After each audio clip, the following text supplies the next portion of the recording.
My house was destroyed by a devastating fire. At 65, I went to seek refuge at my son's place, but he turned me away. His fiancée needed privacy.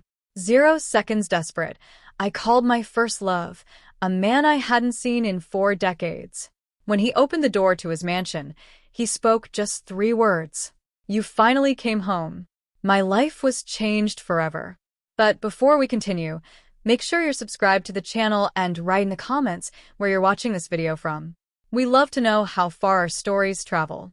My name is Grace, and at 65 years old, I thought I had already experienced every kind of suffering life could throw at me. I was wrong. It all started on a Wednesday that seemed just like any other in Charlotte, North Carolina. I was in the kitchen fixing my afternoon coffee when I smelled something strange. I decided to check, thinking maybe I'd left something on the stove.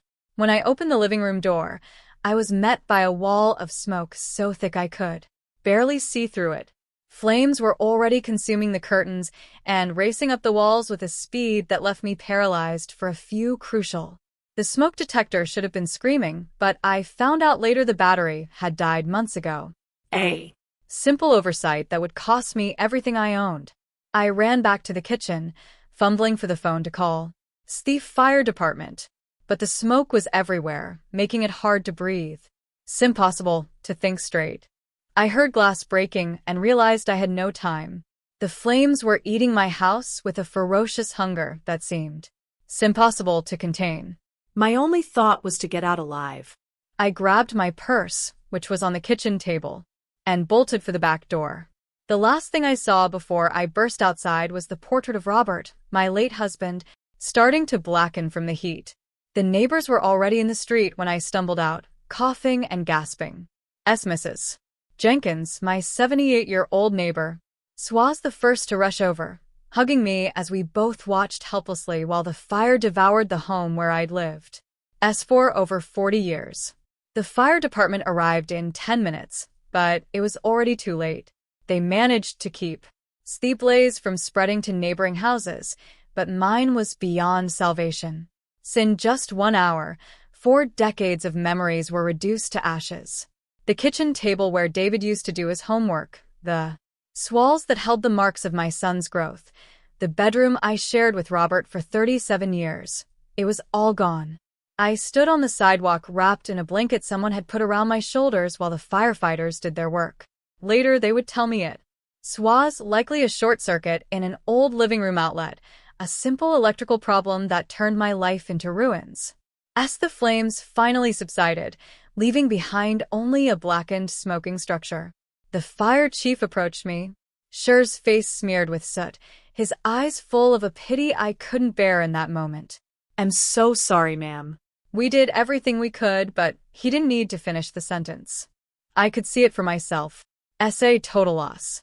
Everything I possessed, besides the clothes on my back and the contents of my purse, had vanished. The neighbors, who were lucky enough to still have homes, took me in for the first night.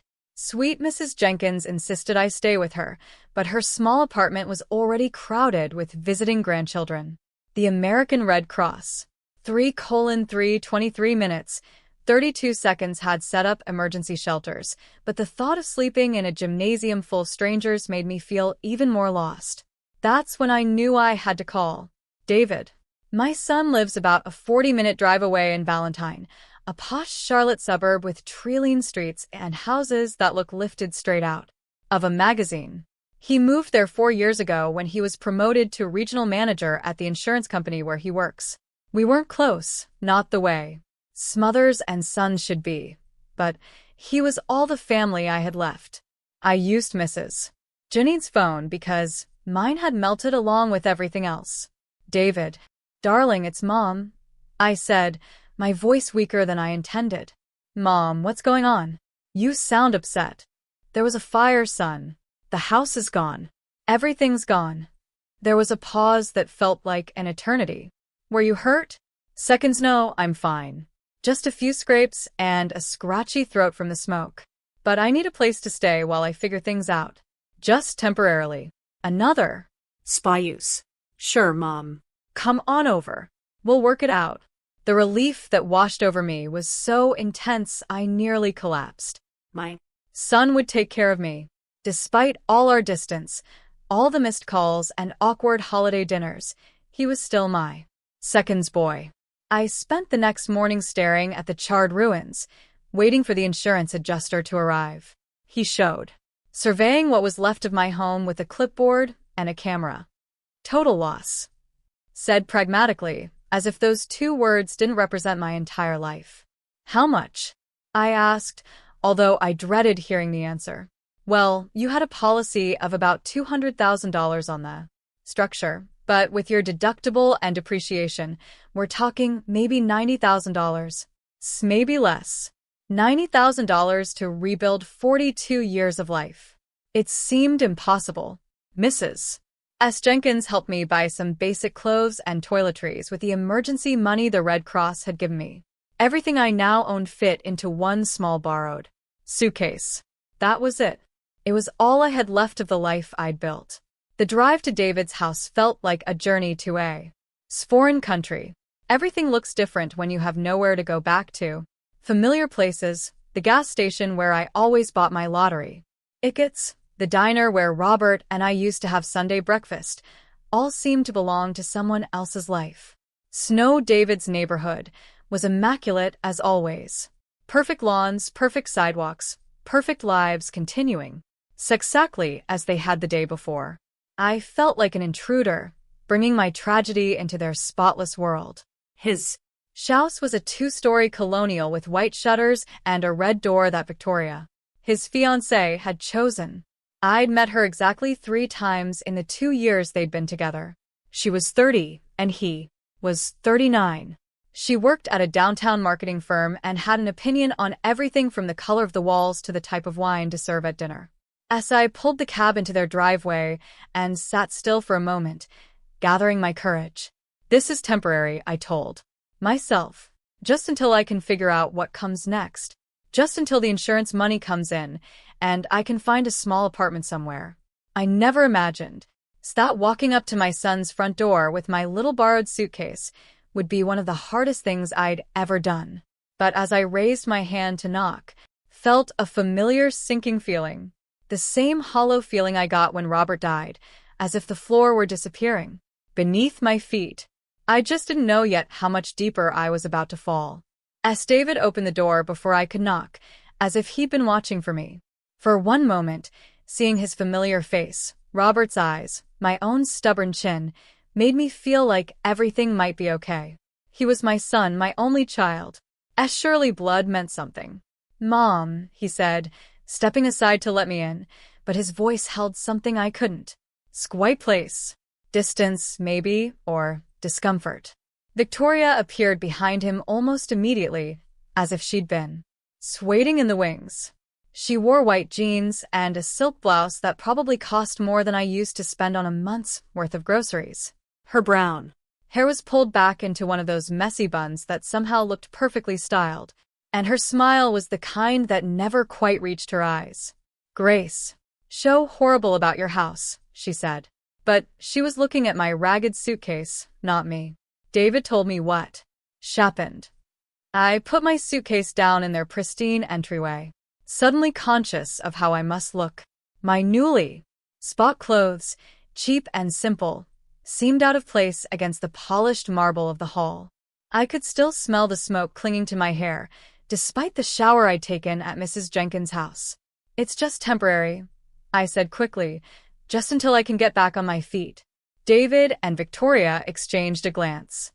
One of those wordless spousal conversations that excludes everyone else in the room. I'd seen Robert and I do the same thing countless times, but the outside, it felt like they were shutting me out of a club I didn't know existed. Let's sit down and talk, David said, guiding me into the living room. Their house was beautiful in the way magazine houses are beautiful. Everything matched. Nothing was out of place. White furniture that looked like no one had ever actually sat on it. S-glass coffee tables that reflected the light from windows, so clean they looked invisible. It was the kind of house you were afraid to touch anything in. I sat on the edge of the immaculate sofa, my new shoes firmly planted on the flawless Seconds hardwood floors. Victoria noticed and flinched slightly. So, what's the plan? David asked, settling into the armchair across from me. Not next to me on the sofa, where he could have put his arm around his distraught mother, but opposite me, as if we were conducting business. Well, the insurance adjuster said it'll take a few weeks to process everything, maybe a month. I was hoping I could stay here until then, just until I find a small apartment or something. The silence that followed stretched about 10 seconds longer than it should have. I watched Victoria's face change. I saw her jaw tighten almost imperceptibly. She leaned over and placed her hand on David's arm, a gesture that looked supportive but was clearly possessive. "Mom," David began, and I knew from his tone that what was coming next would break my heart. "The thing is, Victoria and I have been talking, and we really value our privacy here. We work long hours, and this is our sanctuary, if you know what I mean." I blinked, not quite comprehending. "I wouldn't be in your way. I'd keep to myself. I'll help with cooking, cleaning. I won't be a bother." As Victoria leaned forward, her voice soft but firm. "It's not about being a bother. Seconds grace. It's about space. This house is our first home together, and we're still finding our rhythm as a couple. I'm his. 10:58 10 minutes. 58 seconds, mother," I said, the words coming out sharper than I intended. "Of course you are," Victoria replied smoothly. And 6 seconds, that's why we thought you'd be more comfortable somewhere else, somewhere you can have your independence while you rebuild. I looked at David, expecting him to contradict her, to remember that I was the woman who had stayed up with him through every fever, who had worked double shifts to pay for his college. Spooks, who had held his hand through his divorce 3 years ago when his ex-wife left him for her personal trainer. Instead, he nodded. Victoria's right. "Mom, we think you'd be happier with your own space." The words hit me like a physical punch. I actually felt my chest constrict as if someone were squeezing my lungs. "Happier, David? I lost everything yesterday. Everything. And So I think I'd be happier alone in a hotel room than here with my family?" "It doesn't have to be a hotel," Victoria said quickly. "There are some lovely extended stay places near the mall, very clean, very safe, and they have little kitchenettes so you can cook for yourself." I stared at this woman who had only been in my son's life for 2 years, telling me where I should live after losing my home. And how am I supposed to pay for this lovely extended stay place? The insurance money won't arrive for weeks. David shifted uncomfortably. "I could help out with that. A few $100 to get you started." A few hundred spucks. As if I were a distant relative he barely knew, not the woman who gave him life. "Avid," I said, my voice barely a whisper. "I changed your diapers. I rocked you through your colic. I taught how to ride a bike. And I helped you with your homework. I held you when you cried because Lucia Velasco broke your in high school." His face twisted slightly, but Victoria squeezed his arm harder. "No one's questioning your seconds history," she said. "We just think everyone would be more comfortable with some boundaries." I'd heard that word from the therapist David had seen after his divorce. Everything was about boundaries. "You're kicking me out." Lately. "We're not kicking you out," David protested. "We're just saying that maybe this arrangement wouldn't work for anyone." "Whose idea? This?" I asked, though I already knew the answer. I could see it in the way Victoria leaned back slightly, as if she had won something. "We discussed it together," David said. "He wouldn't meet my eyes." I stood up slowly, my knees cracking in a way that reminded me I was 65 and alone in the world. "I understand. Don't be like that. We're trying to do what's best for everyone." Best for everyone? I repeated the words as if they were in a foreign language. "What would be best for everyone, David, is if your mother have to sleep on the street tonight." Victoria's perfectly made-up face contorted into an expression of concern. "You don't have to sleep on the street. Like I said, there are options." As I looked around the flawless living room one last time, at the family photos that included David and Victoria, but at the expensive furniture no one was allowed to truly live on, at my son who had chosen this cold, beautiful woman over his own mother. "You're right," I finally said. There are always options. Picked up my small suitcase. Its weight felt heavier now that I knew where I wasn't welcome.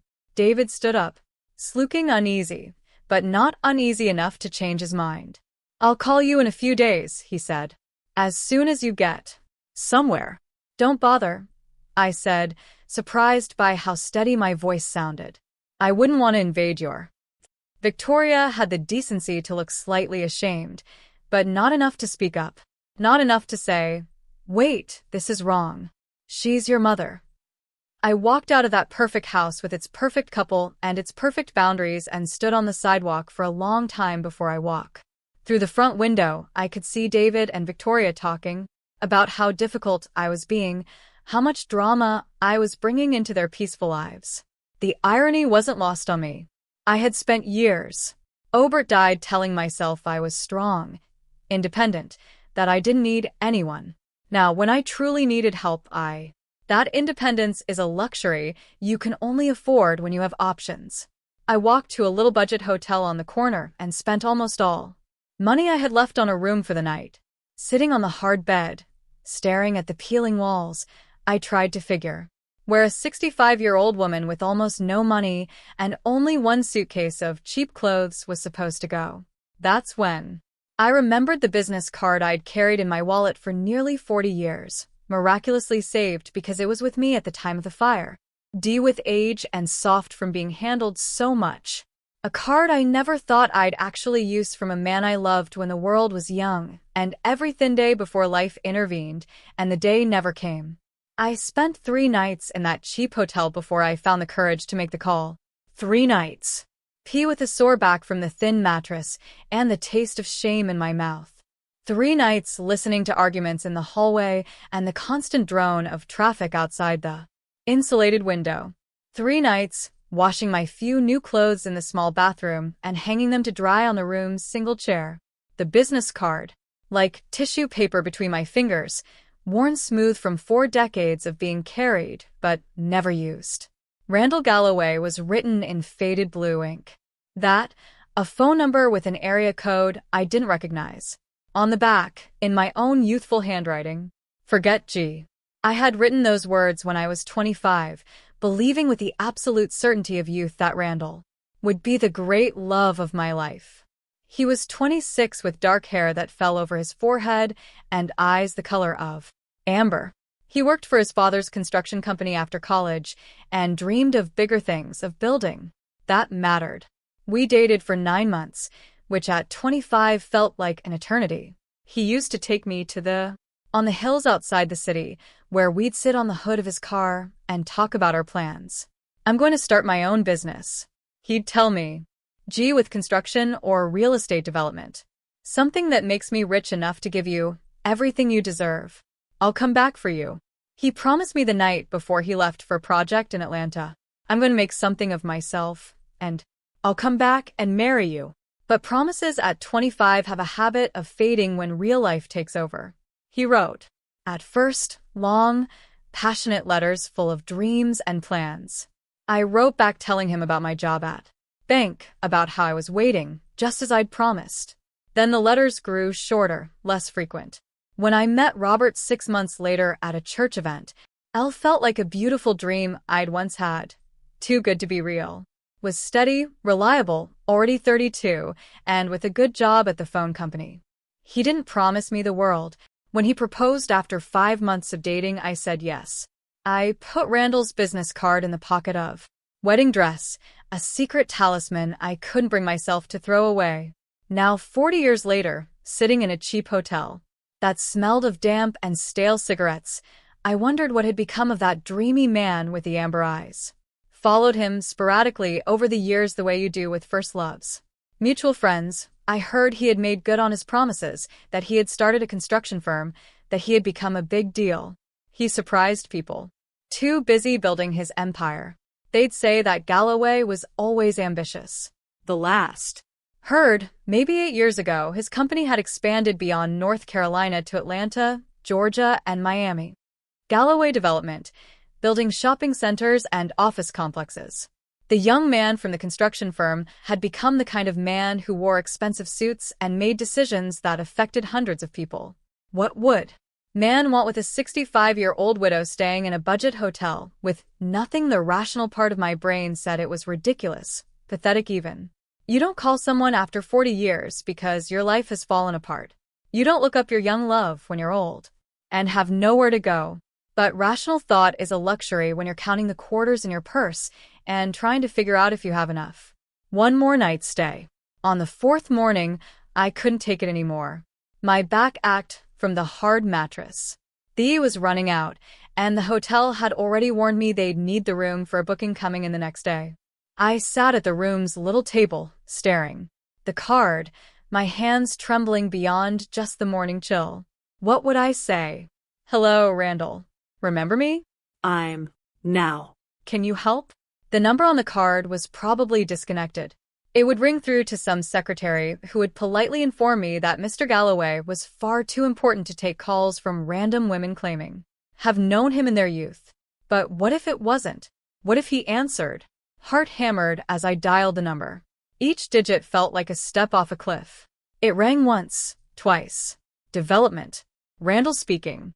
Cher's voice was deeper now, molded by time and responsibility, but unmistakably his. After 40 years, I would have recognized it anywhere. I almost hung up, almost hit the end call button, and went to find some other solution. But Something in his tone, some warmth that seemed to cut through the phone and wrap around me like a blanket, made me speak. S. Randall. It's Grace. Grace Thorne. Seconds. Well, I'm Grace Robert now, but I used to be Thor. Silence long enough for me to think maybe the call had dropped, or maybe he'd hung up, or maybe he had no idea who I was. Then Grace, just my name, said like a prayer or a wonder, as if he couldn't believe it. I'm so sorry to call like this. I rushed the words out in my desperation to explain before he could hang up. I know it's been a long time, and I probably shouldn't be calling, but I just didn't know who else to turn to.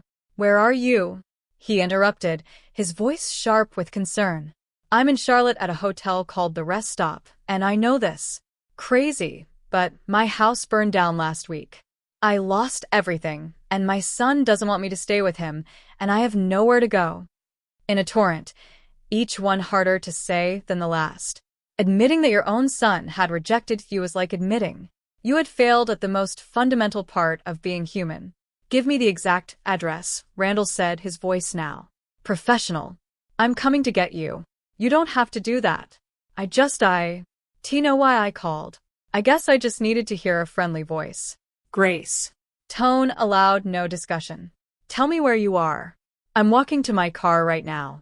Over the phone, I could hear the sound of a door closing, an engine starting. He was really coming. This man I hadn't spoken to in 40 years was whatever important business he was doing to rescue me from a budget hotel. I gave him the address, my voice a whisper. Randall, I'm not the girl you remember. Neither am I, he said, and I could hear the smile in his voice. But I've been waiting 40 years for this call. After we hung up, the next hour packing my few belongings, alternating between panic and disbelief. What was I doing? What we doing? This was insane.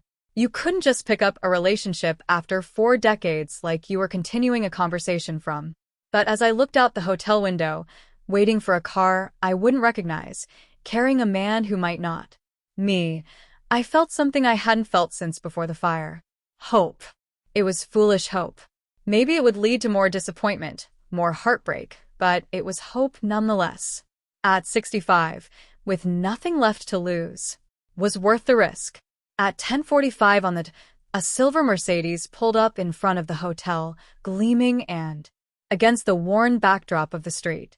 I peered out the window as the car parked, my heart beating against my ribs like a bird trying to escape its. The windows were tinted, so I couldn't see inside, but something deep in my chest told me it was him. The shut off, and the driver's side door opened. Even after 40 years, even with gray hair and lines around his, even carrying the weight of decades I hadn't shared with him, I recognized him immediately. Randall stepped out of that car as if he were stepping out of my dreams. And as he looked up at the window where I stood, the years crumbled as if they had never existed. I grabbed my suitcase and hurried down the stairs with the speed of someone who. A dream will vanish if she waits too long. He was standing by the car waiting for me. Randall had the same confidence he'd had at 26, but now it was refined, polished by success and maturity. He wore dark jeans and a blue sweater that probably cost more than I used to spend on a month's worth of groceries. But his eyes, those eyes that had haunted my dreams for decades, were exactly the same. I wanted to hide. I wanted to go back to room and pretend this wasn't happening. I looked terrible. My hair hadn't been cut in months. My cheeks were wrinkled, and I felt small and insignificant compared to the elegant man waiting for me. But he was smiling at me, a smile that made my heart jump as if I were 25 again. I walked toward him slowly, suddenly. To breathe. "Hello, Grace," he said softly. Up low, I could see the time had made. His dark hair was now salt and pepper, cut short and professional.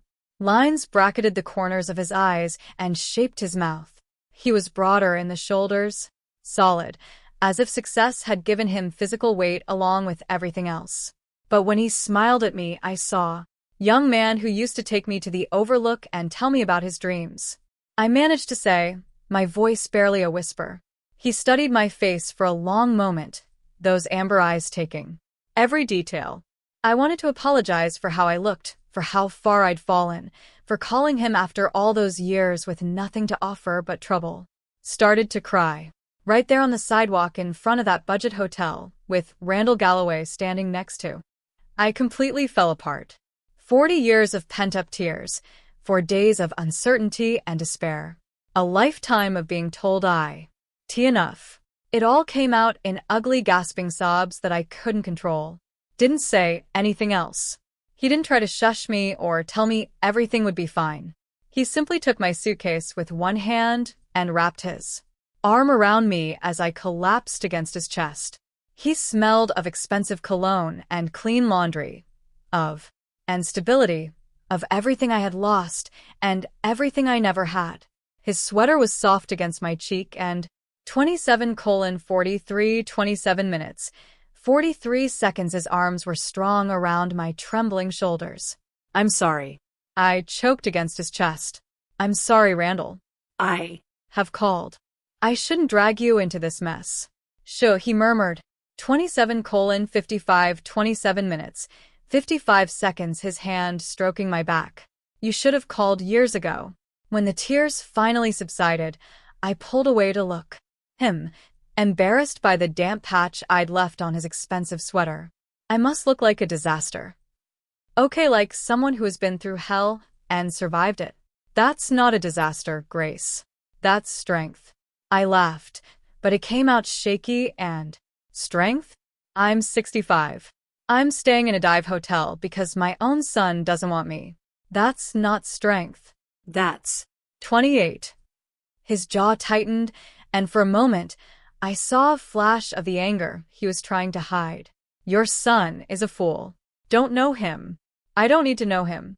I know you. Paused, his hands still resting lightly on my shoulders. Or at least I knew you. And the Grace Thorne I knew would never turn away someone in need. Emily.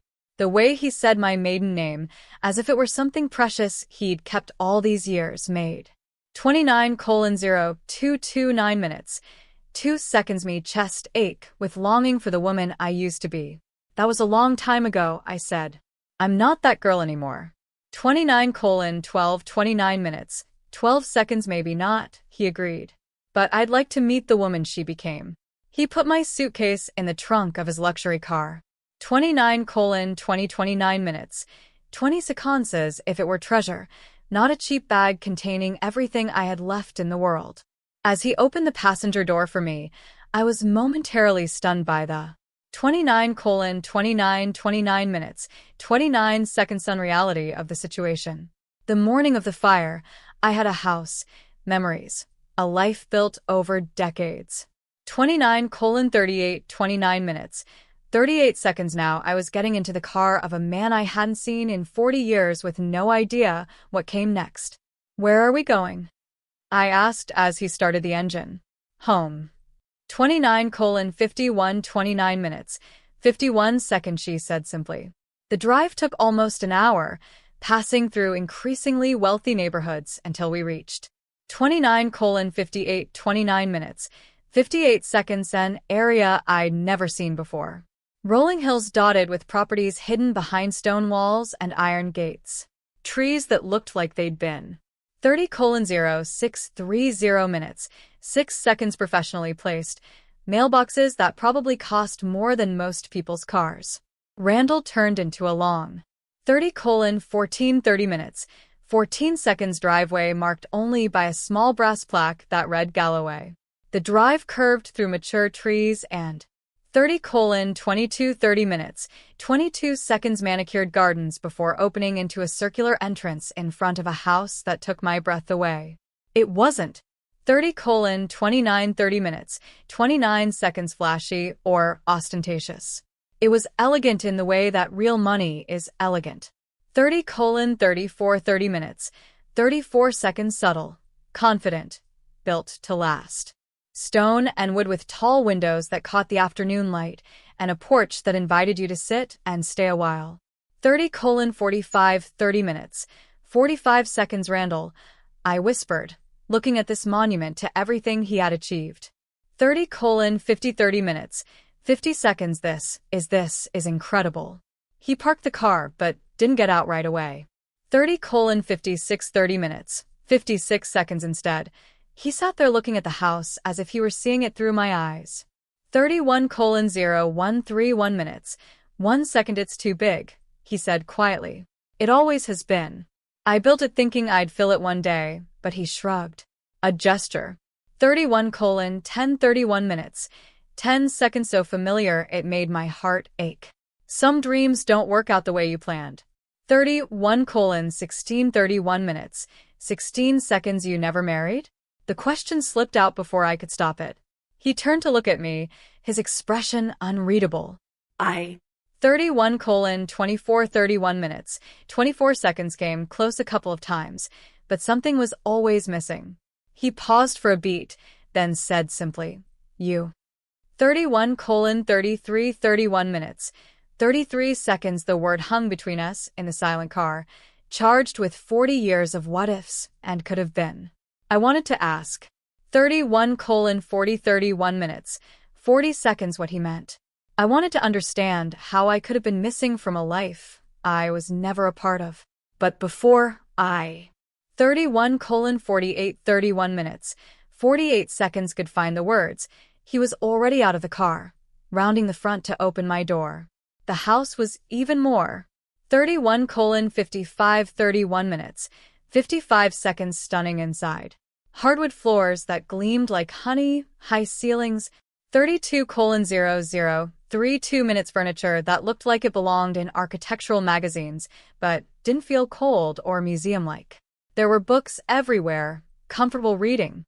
32:08 2 minutes, 8 seconds, chairs placed near the windows, photos scattered on end tables.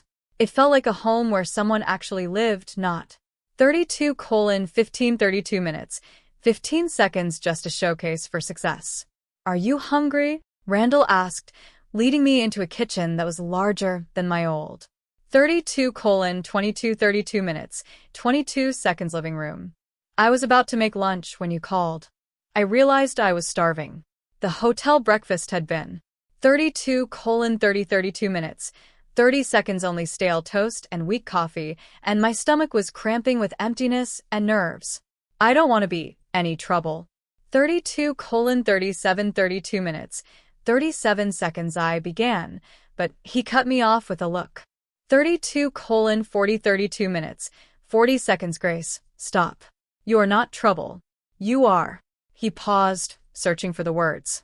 32:46 32 minutes, 46 seconds, you are the answer to a question I've been asking for 40 years. While he cooked, and he actually knew how to cook, moving around that huge kitchen. 32:54 32 minutes, 54 seconds, with the ease of someone who had learned to take care of himself.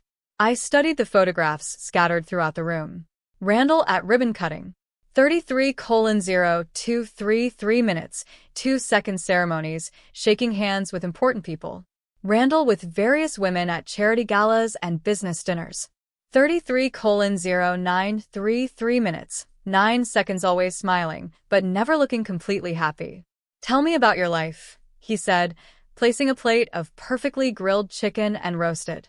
33 colon 1833 minutes, 18 seconds vegetables in front of me.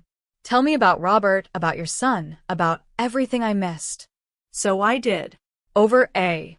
33 colon 2633 minutes, 26 seconds lunch that tasted like heaven after days of terrible hotel food. I told him about my marriage to Robert, steady and comfortable, giving me security, and 33 colon 3533 minutes, 35 seconds companionship, if not passion. About David, the baby I had wanted so desperately and loved so fiercely, who 33 colon 4333 minutes, 43 seconds grew up to be a stranger who valued his fiancé's comfort over his mother's needs. I told him about the years of 33 colon 5033 minutes, 50 seconds being a good wife, a good mother, a good widow, about the fire that had taken everything I owned, and the son who had 33 colon 5733 minutes, 57 seconds taken everything I had left. Randall listened without interruption, his amber eyes never leaving my face. When I 34 colon 0534 minutes, 5 seconds finished, he was silent for a long moment. I'm sorry, he finally said. 34 colon 1134 minutes, 11 seconds. I'm sorry about Robert, about your house, about your son, but I'm not sorry that you called me. Why? 34 colon 2034 minutes, 20 seconds. The question came out smaller than I intended. He reached across the table and took my hand in his still strong. 34 colon 2834 minutes, 28 seconds, still gentle, still able to make my heart race after all these years. 34 colon 3434 minutes, 34 seconds, because I never stopped loving you, he said quietly. Because every deal I made, every success I achieved, every 34 colon 4334 minutes, 43 seconds, all I earned, it was all so I could be worthy of you when you finally came back to me. 34 colon 5034 minutes, 50 seconds. Randall, I know this sounds crazy. I know 40 years is a long time and we're different people now, but when I heard 34 colon 5734 minutes, 57 seconds your voice on that phone today, it was like the missing piece in my life finally clicked into place. 35 colon 0435 minutes, 4 seconds. I looked at our joined hands, his tanned and well-kept, mine worn by work and showing every day of my 65 years. I'm 35 colon 1235 minutes, 12 seconds. Not the girl you remember. You're better, he disagreed. You're real. 35 colon 1735 minutes, 17 seconds. You've lived and loved and lost and survived. That 25-year-old girl was beautiful, but she was only potential. 35 colon 2435 minutes, 24 seconds. You are the woman that potential grew up to be. The words settled around my heart like a warm blanket, healing wounds I didn't even know I was still carrying. 35 colon 3435 minutes, 34 seconds. For the first time and longer than I could remember, I felt seen. Not as someone's mother or someone's wife or someone's burden, but as myself. 35 colon 4535 minutes, 45 seconds. What happens now? I asked. Randall smiled. That same devastating smile that made me fall for him when the world was 35 colon 5235 minutes, 52 seconds. Young. Now we figure out what the rest of our lives look like together, if you'll have me. As I sat in his 36 colon 0036 minutes beautiful kitchen filled with good food and possibility, I realized that sometimes the fire that destroys your 36 colon 0836 minutes, 8 seconds old life is just making room for the life you were always meant to have. 36 colon 1436 minutes, 14 seconds. Living with Randall was like discovering a version of myself I had forgotten existed. The first week was strange. 36 colon 2136 minutes, 21 seconds tiptoeing around each other, like polite strangers sharing space. He gave me the entire guest suite of his house. A room. 36:29 36 minutes, 29 seconds larger than my old living room, a private bath with a tub that could fit 2 people, and a small sitting area overlooking his gardens. I felt like I 36:37 36 minutes, 37 seconds was staying in a luxury hotel, afraid to touch anything or leave too much evidence of my presence. But Randall was 36:45 36 minutes, 45 seconds patient, the way successful men learn to be. And gradually I started to relax. He had a housekeeper, Maria, who came 36:53 36 minutes, 53 seconds days a week. But on the other days, I found myself cooking for him.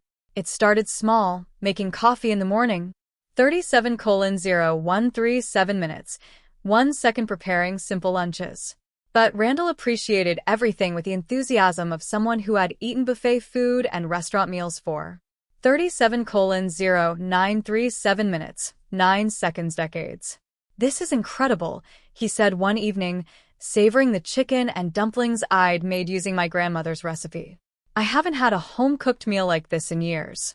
37:21 37 minutes, 21 seconds. It's nothing fancy, I protested. But inside, I glowed. When was the last time anyone had truly appreciated my cooking? 37:30 37 minutes, 30 seconds. David used to complain that I made the same 5 dishes over and over. Victoria once suggested I try more contemporary flavors for family dinners. Randall, 37:40 37 minutes, 40 seconds, shook his head. It's perfect. You're perfect. That word perfect should have made me uneasy. I was 65, with gray roots. 37:48 37 minutes, 48 seconds, showing and expression lines that had become permanent grooves. My hands were spotted with age, my body soft in places. 37:56 37 minutes, 56 seconds. It used to be firm. I was anything but perfect. But when Randall looked at me, 38:0238 minutes, 2 seconds, I saw myself reflected in his eyes as someone beautiful, someone worthy of love and attention and gentle care. We 38:10 38 minutes, 10 seconds fell into routines that felt as natural as breathing. We ate breakfast together on the back porch where Randall read business reports and I watched the 38:18 38 minutes, 18 seconds birds at his elaborate feeders. We took afternoon walks around the property where he showed me the gardens he'd planted himself and the greenhouse where 38:26 38 minutes, 26 seconds. She grew orchids as a hobby. The evenings were for talking. We had 40 years to catch up on and we did it slowly. 38:34 38 minutes, 34 seconds, carefully, like archaeologists examining precious artifacts.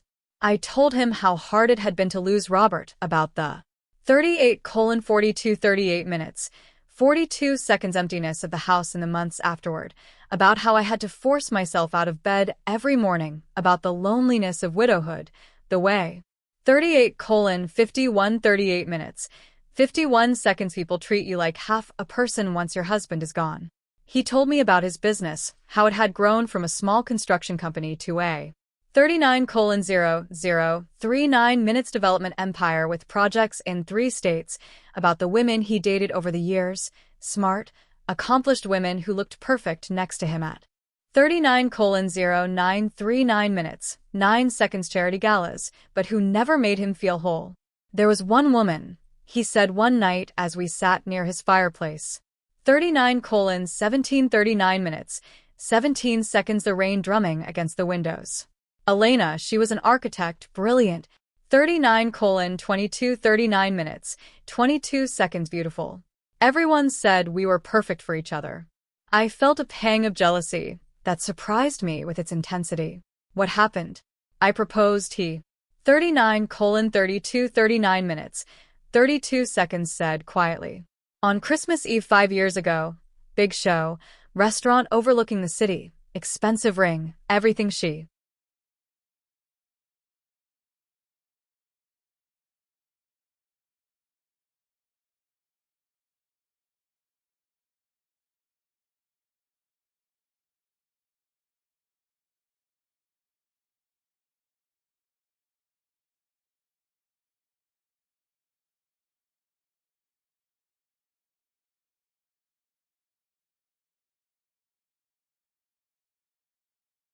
45:0245 minutes, 2 seconds monthly grocery budget.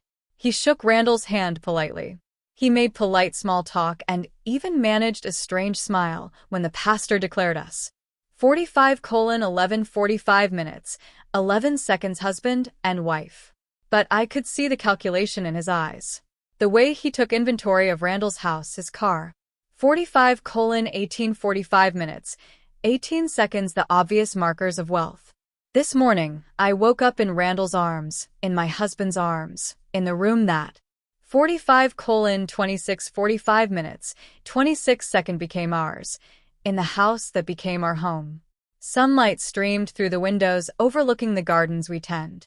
45:34:45 minutes, 34 seconds together, and I could smell the coffee Randall makes every morning before I wake up. At 66, I am happier than I've. 45:41:45 minutes, 41 seconds ever been. Not because of Randall's money or his beautiful house or his success, but because someone sees me. 45:48:45 minutes, 48 seconds truly sees me and chooses to love what he sees. The fire took my old life. It consumed it and turned it to ash. But 45:57:45 minutes, 57 seconds sometimes, I think, as I watch Randall read his morning paper across the breakfast table, destruction is just. 46:0346 minutes, 3 seconds, another word for renewal. Sometimes you have to lose everything you thought you wanted to find, everything you truly needed. And sometimes, if you are very 46:12:46 minutes, 12 seconds very lucky, first love gets a second chance to become forever love. The business card I kept for 40 years is 46:20:46 minutes, 20 seconds framed now, sitting on Randall's desk in his home office. A reminder that some promises are worth keeping, even when it takes 4 decades to deliver on them. 46:30:46 minutes, 30 seconds. Did you like the story? And which city are you listening from? Let's meet in the comments. If you like the story, you can support me by sending a super thanks. 46:38:46 minutes, 38 seconds, so I can keep bringing more stories like this. Thank you so much for your sweet support. I'm looking forward to your comments on the story. On the screen, 46:47:46 minutes, 47 seconds, you can see 2 new life stories that I highly recommend. There's so much more on my channel. Don't forget to subscribe. See you in the next life. 46:55:46 minutes, 55 second story with love and respect. Did you like the story? And which city are you listening from? Let's meet in the comments.